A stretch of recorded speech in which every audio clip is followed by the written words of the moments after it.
What is broken can be reforged. Set. Let's do it.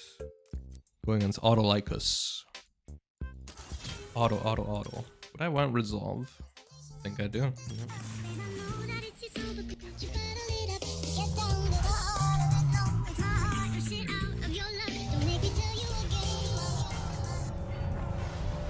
Yeah.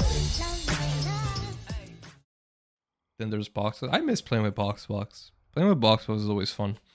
But I think box figured out that people are like hella fucking evil in this game. Just being dicks every single game in solo queue, and he was like, nah, I don't want to play that. Which makes sense. That's why I moved on to TFT.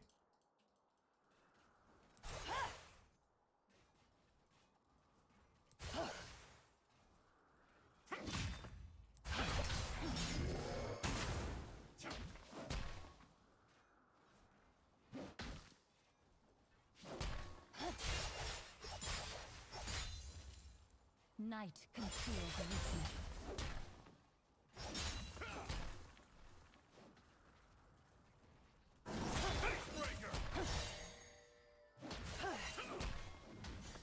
Oh. I will release you from fear.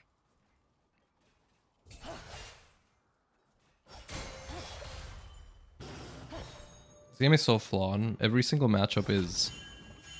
we don't have kill pressure on each other. GG's. Push wave. At least like high elo. When people know how to play their champions really well.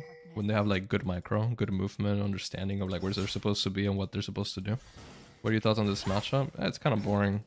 It's like the Darius matchup in a way. Where it's based on the waves.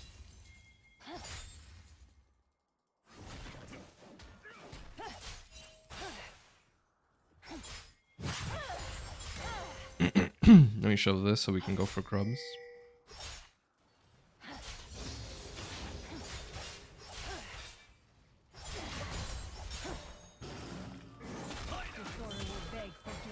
Yep.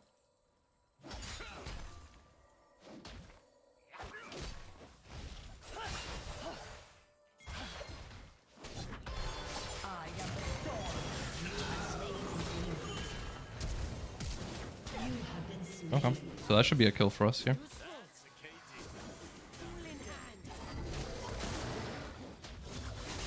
Yes, there it is. That's really worth it. Well done.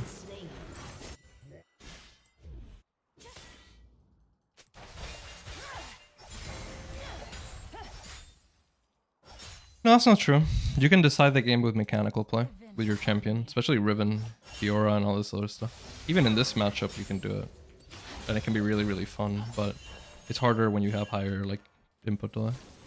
There are some matchups like this one though, where like you're risking a lot more trying to micro outplay than the person that you're trying to outplay. Like the risk rewards are really skewed, so you gotta play perfect. You gotta be a robot.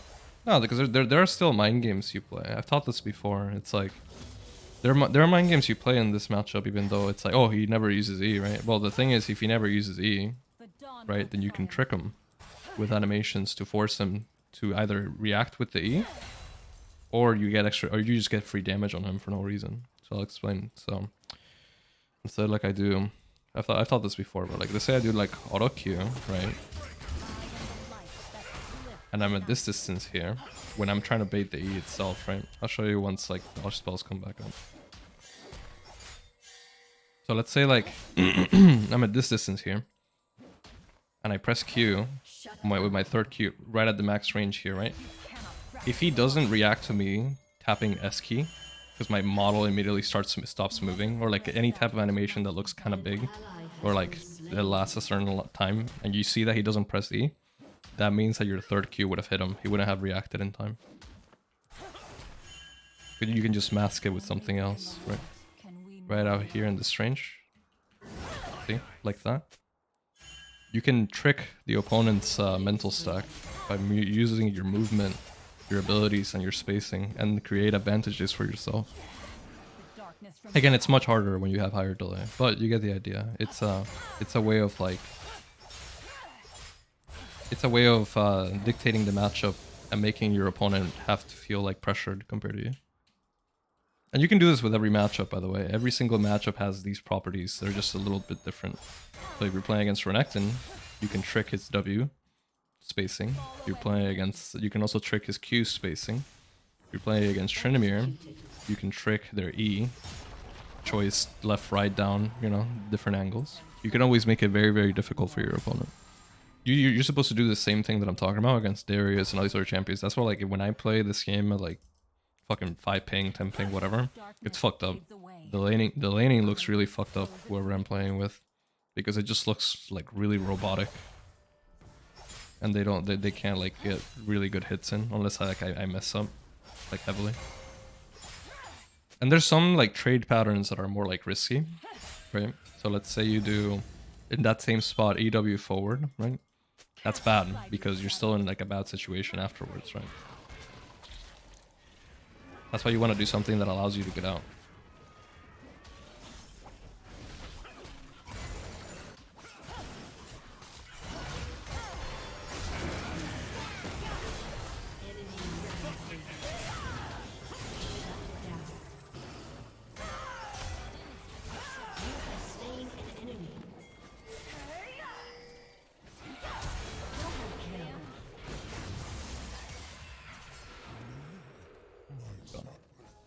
I always put 3 points into W before I start maxing E or anything like that. Let's make it the lower one for us.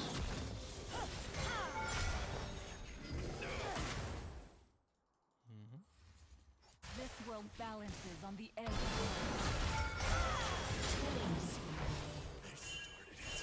That's okay. I'll probably kill her when she comes into me here. That's why I still like playing Riven even in the like the quote-unquote like hard matchups. This constant like mental stack, like micro, like outplay when you're like in their space and all that. It's still really fun. Even if the game is like coin flippy or whatever the fuck. I love making my opponents just like they feel so overwhelmed all the time. It's just stressful. Bro sounds evil. It's just fun, man. I like it.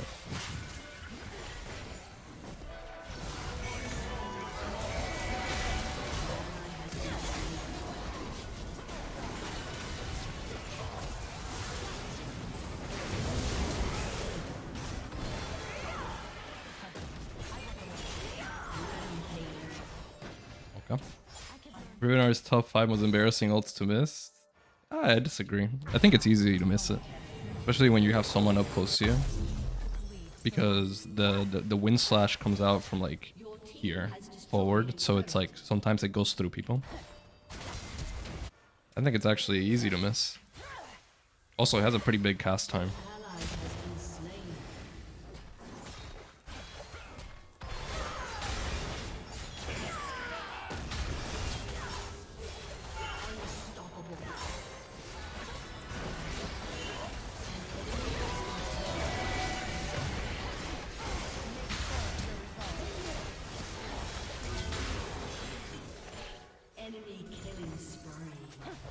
You ever take the Demolish over Shield Bash? No. Because I like the sound when I auto attack someone and I hear the dong. I don't care if it's unoptimal. It feels good.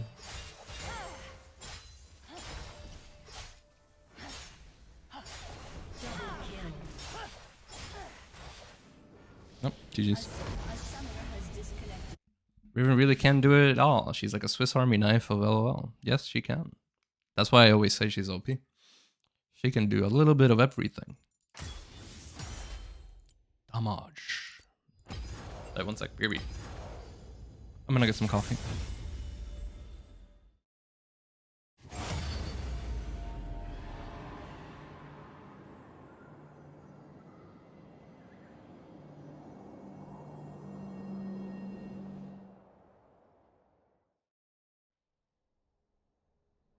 Rip, rest in peace. My bad. Got here a little late. By the way, do you guys get what I meant when I was explaining the set E thing, the third Q, like completely? Or do you want me to show you like a really cool example of it happening IRL that a video you guys have probably seen before? Sometimes it's easier to show like an actual example. And it's really cool too. It's like, let me find this thing. This is pretty much what happened to the auto Lycus when I was like explaining that last game. That's 1, 2. Okay, now here's the third one. Don't let me hit it. Ready? Go. How the hell?